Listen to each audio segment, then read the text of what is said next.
чуть-чуть я... Заключение, Михаил Алексеевич, пожалуйста. Нет, я как раз хочу...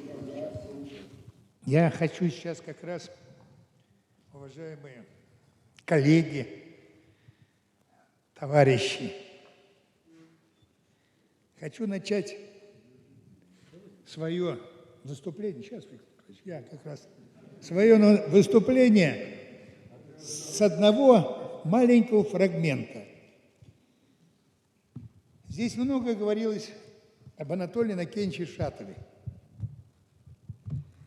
Анатолий Иннокентьевич,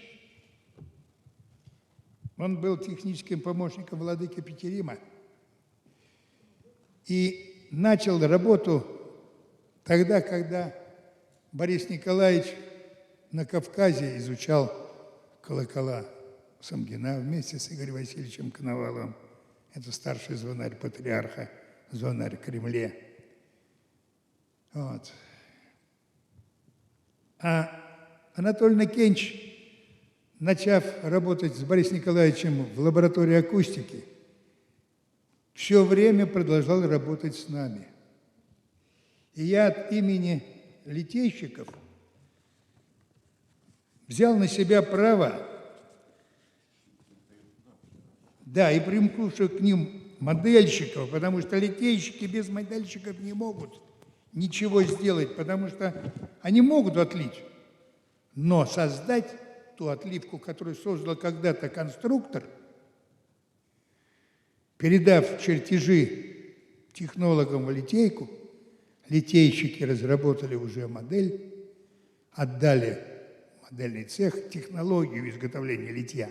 Модельщики с ней дальше с этой отливкой, с чертежом поработали, создали модель, по которой мы уже, литейщики, создавали конечный продукт, который шел на автомобиль или, как в последующем говорили, на товары народного потребления.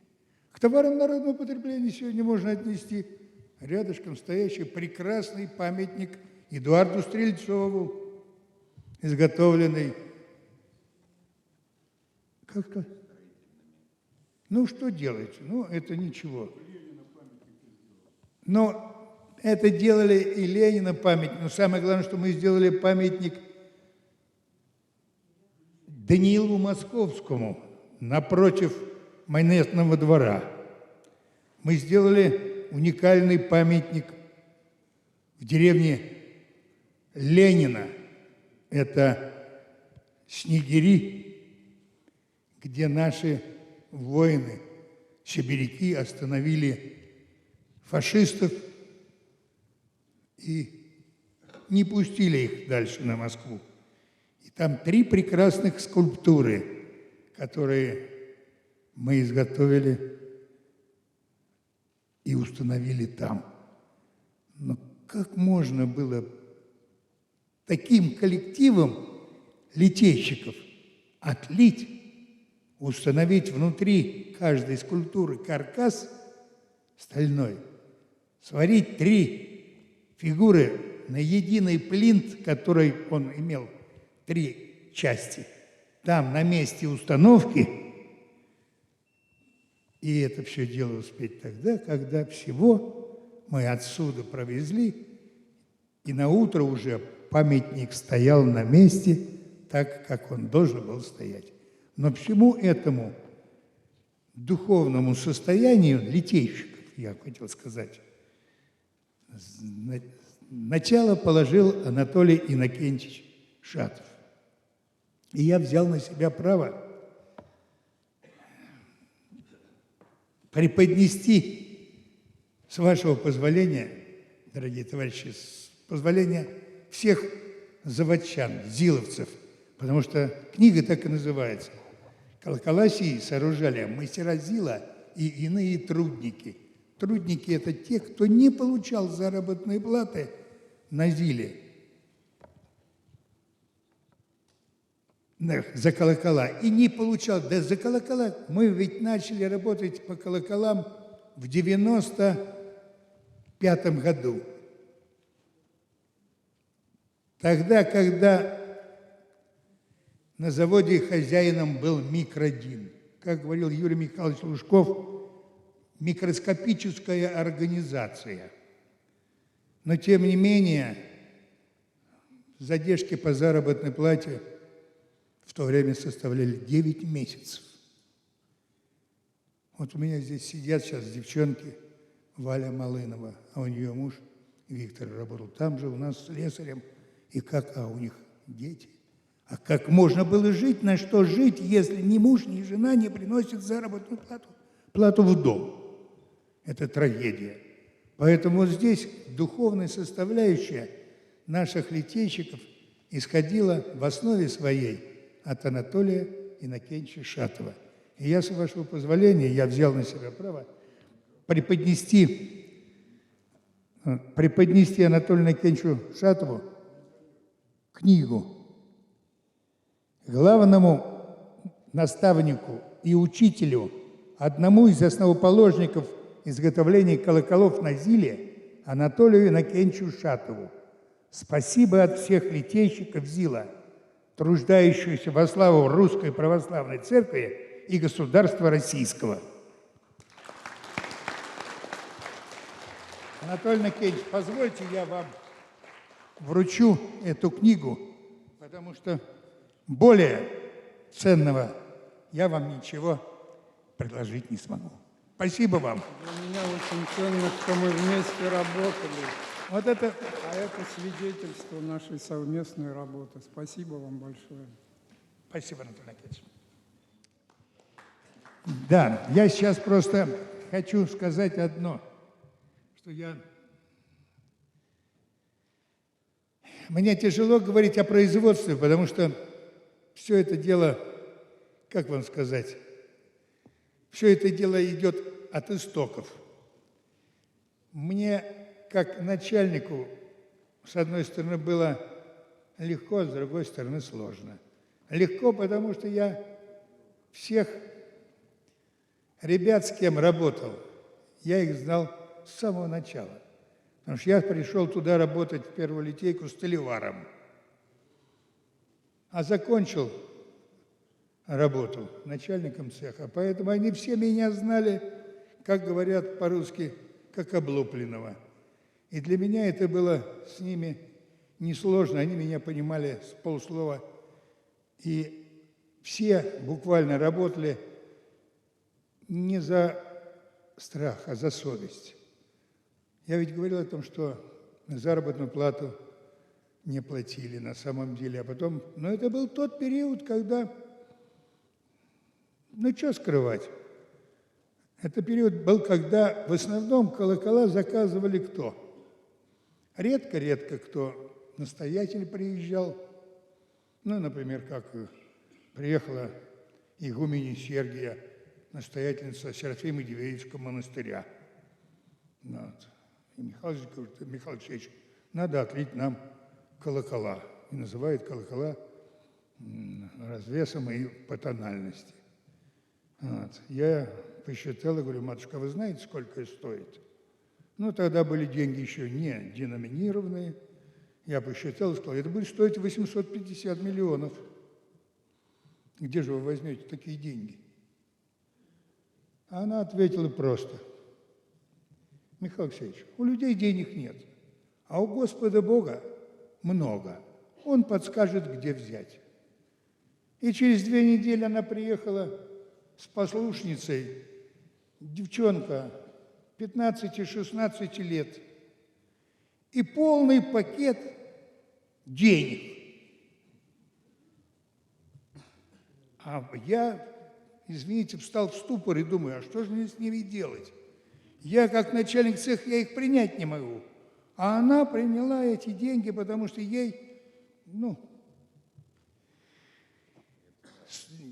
я скажу просто даже, я понимаю, кто это дал деньги. Это деньги дал, будем говорить так, Саров, город Саров такой. Это Росатом. И, естественно, те, кто, значит, у нас управлял в то время в государстве, определенные структуры, которые отмаливали грехи за дела свои неблаговидные. Поэтому мне пришлось ее взять с собой, и хорошо был вот у нас во дворе, где я живу, банк. В то время он назывался «Амозил». Пришли туда, приехали на машине, у меня машина стояла возле Амобанк, да. А сейчас там это Уралсиббанк, хранилище. Вот. Но там самое главное не в этом. Мне пришлось ее посадить на машину, подъехать сюда, положить деньги в банк и перевести их на счет, естественно, для того, чтобы можно было начинать работу. Потому что другого выхода не было. Тогда уже можно было только... Скрывать-то нечего, просто было время, когда у ЗИЛа снимали поступающие деньги без акцепта, так как ЗИЛ был в долгах, как в шелках. Поэтому пришлось тогда создать структуру, которая называлась «Металлокомплект Амозил», с которым фонд создания храма Христа Спасителя заключил договор. То есть мы работали через дочернее предприятие Амозил. Вот вся ситуация, в которой были мы. Но то, что пришлось свою технологию зиловскую, имеющуюся у нас в цехе, адаптировать под отливки и отливку изготовления колоколов, художественного литья, памятников скульптуры.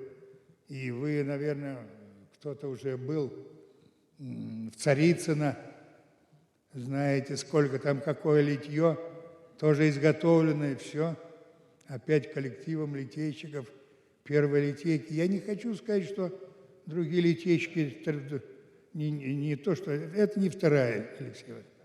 Ну и вторая лишь только потому, что остатки литейщиков первой литейки ушли во вторую из-за того, что первой литейки уже ее разрушили.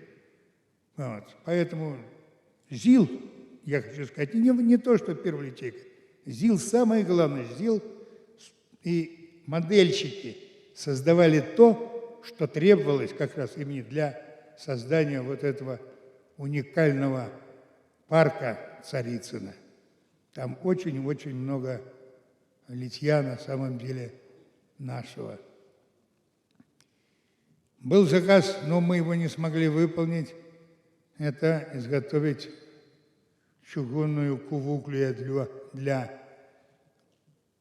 пересвета и осляби. Там сейчас в храме стоит ограда этой кувуклии, но она деревянная, потому что раньше первая ограда была каслинское литье, уникальное тонкое литье, и не знаю даже, какие способности надо было иметь для того, чтобы отлить такие уникальные вещи. Но я хочу сказать огромнейшее спасибо литейщикам первой литейки, не только литейщикам, да, всем заводчанам,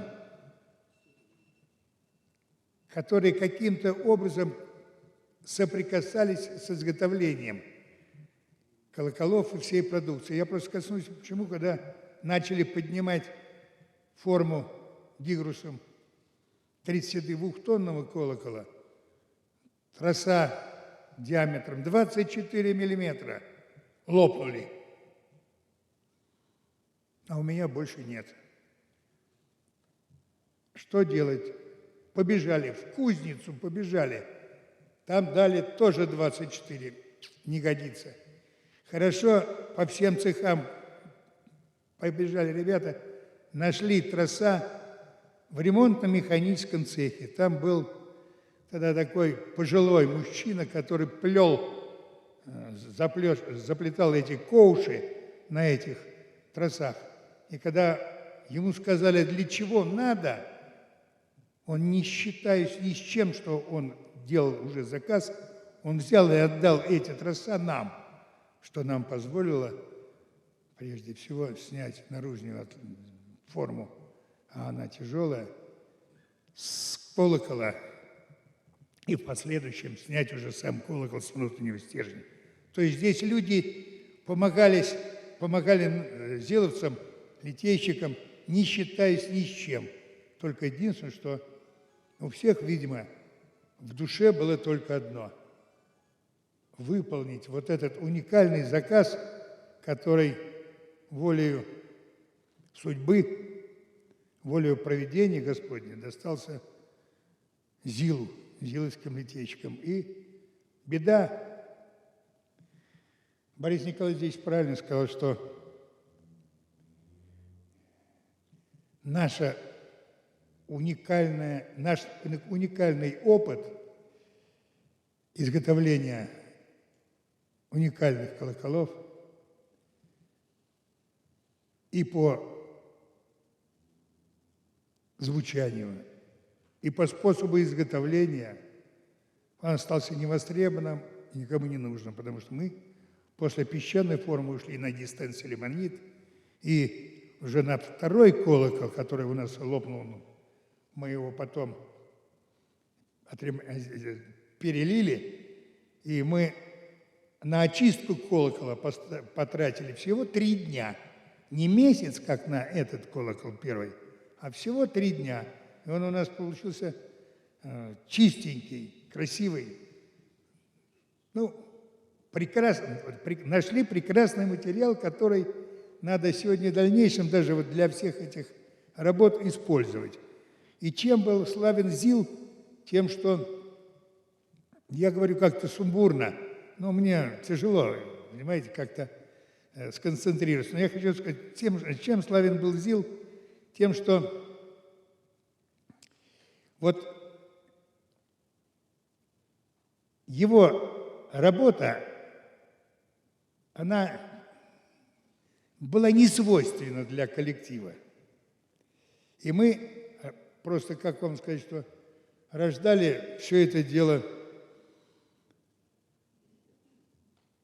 по ходу, по степени необходимости, по степени возникновения проблем. Здесь и Станислав Иванович, и Борис Николаевич сказали о том, что звук колокола не нужен там никакое серебро. Серебряный колокол отливали при Александре III,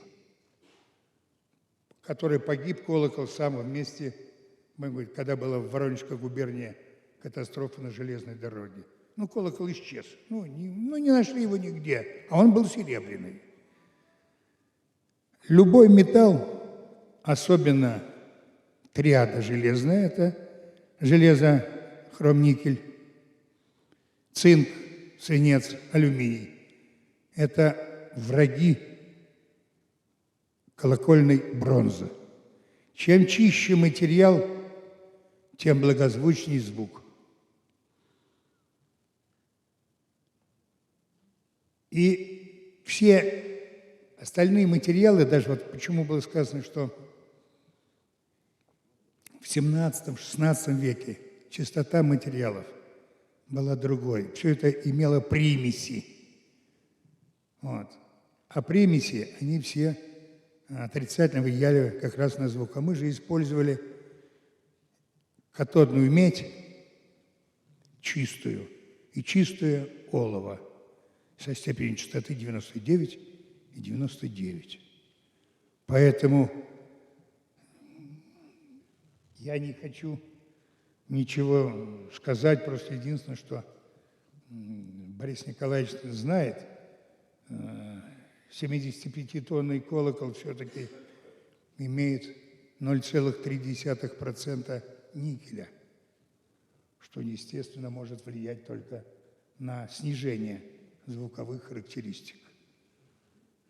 Я там понимаю, там сложно было, потому что это Балтийский завод, а в прямом производстве производить такие уникальные вещи всегда сложно.